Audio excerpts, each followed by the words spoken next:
first swell of the year, really. It's pretty much the same like every year. Everyone's, calling one another. Everyone's, kind of panicking, running around, getting everything ready.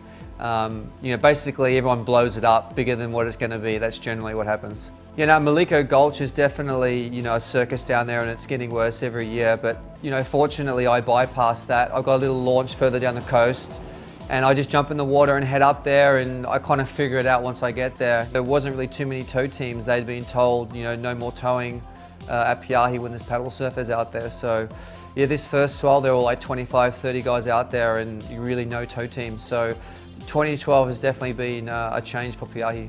Now the vibe up there, once I got up there, windsurfing in amongst all the paddle surfers was pretty good actually. There were like probably 10 or 12 surfers out in the water last time when I rigged up.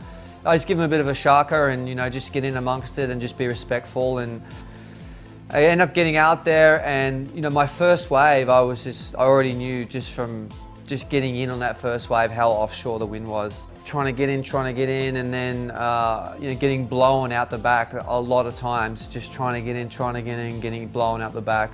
Polakow definitely can get really dangerous, especially on situations like that when the wind is gusty and really offshore. You'll be at the base of this huge mountain wave, and you'll start pumping, and you'll be trying to edge in, and you'll see the west bend just starting to bend around. At one point in time, you really do have to make the call whether you're gonna jump into the back of the straps and drop in, or turn off the back. I tried like probably 3 or 4 times to get into a couple of bombs and had to, exit the wave. A couple of times because I chose to, and then a couple of times just because the wind just blowing up the face of the wave was so offshore, it just rips me off of the back of the wave.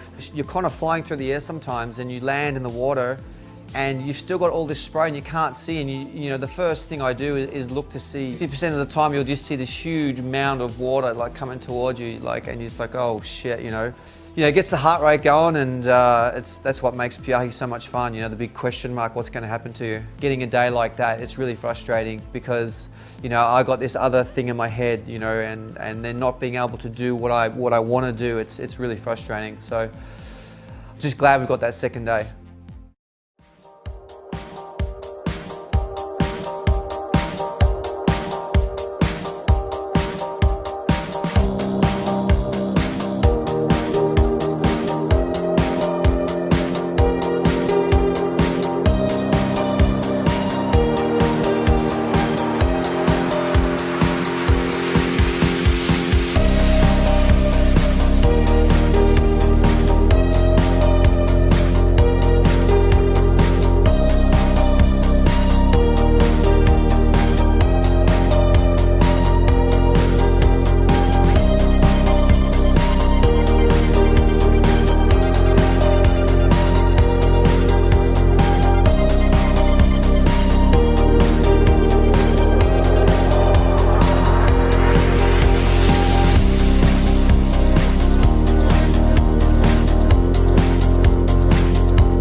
Got a couple of really nice, clean, buttery waves where it was just, dropping down the line. I could just turn wherever you want, as hard as you want, and the same off the top. And Jaws gets like that, and if you can get that wave, that's just all about Jaws. That's why I love it so much, because it's just like riding mountains out there, like beautiful, clean, glassy mountains. And yeah, I live for that stuff.